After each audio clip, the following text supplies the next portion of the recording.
Yo, what's good, people? It's your boy the Kryptonian saying, bringing you a review for One Piece chapter 144.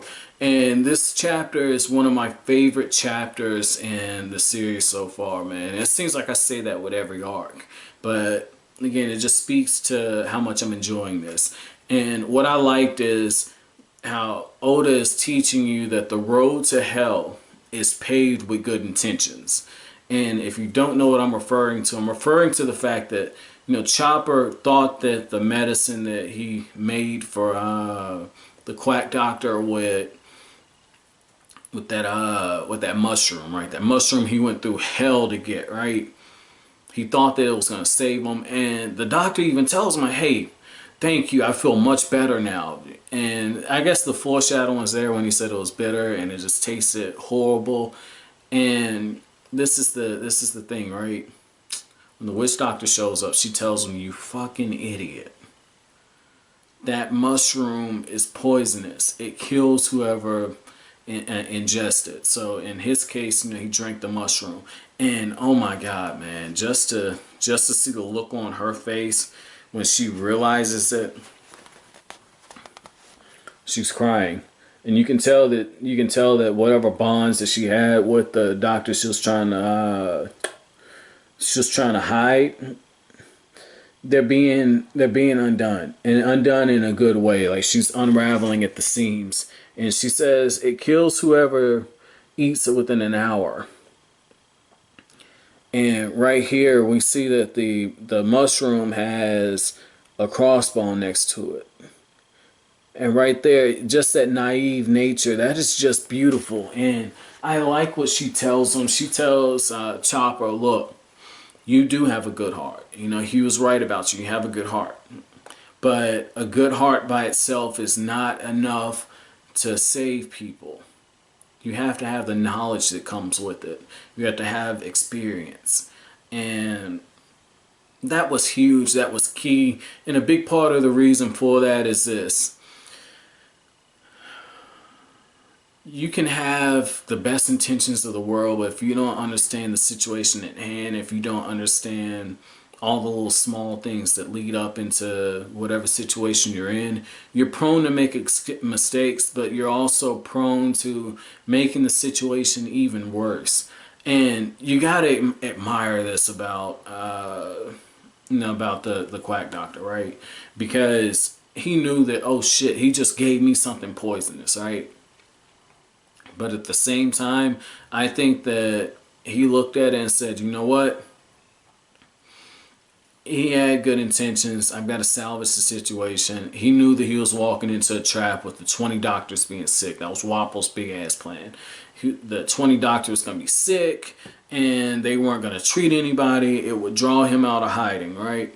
And even Dalton says, is this guy crazy? It's not that he's crazy, but he knows he has less than a day to live.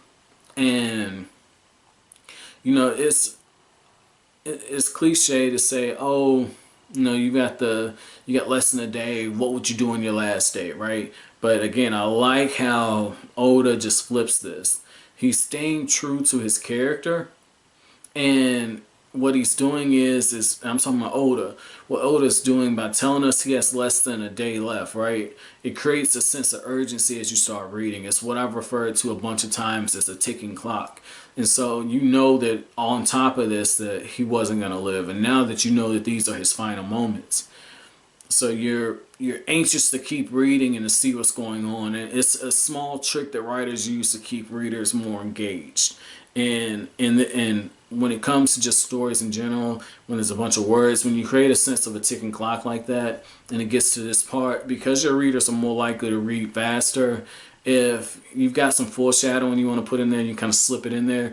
And if you decide not to go back to it and use it, the chances are the reader catches it, but it doesn't register because the epic stuff is going on. So this is really nice, man. So if this is something that Oda decides not to come back to, great. But I know you guys have said before, a lot of times Oda pulls back. So with that being said, man, I really like this scene right here, because he says, I've come to save the 20 doctors. And he knows damn well it's a trap. and he just passed all of these sick people. And I get it, you know, by sheer numbers, he can't save every one of those villages, right? That are sick. Like one that's got a fever, one had an appointment, there was a landslide. But he's like, look, if I can cure these 20 doctors, then they can, you know, disperse out and heal everybody. So that one was cool. But I like how he just went to it knowing damn well that it was a trap, he was going to fall out. And if they killed him, so what? He was going to die soon anyway. So that part was cool, but the big thing for me, the real heart of this chapter, was after he drank that poison, right? He goes to the witch doctor and he says, well, I finally completed it. I can make cherry blossoms in Drum Island, but I want you to finish this for me. I want you to teach Chopper medicine. He's got a big heart. He's got what it takes to be a doctor, even though he's a reindeer. And one of the things I noticed was she said no. Well, she didn't flat out say no. She said, why would I want your stupid pet? Who are you to ask me for favors? But she never said no. She never said no. And she never handed back, I guess this is like fairy dust or dust, that seeds that are gonna make the cherry blossoms, but she never handed them back. And that was huge, and character development, because she was seen or portrayed to be someone who was just about money.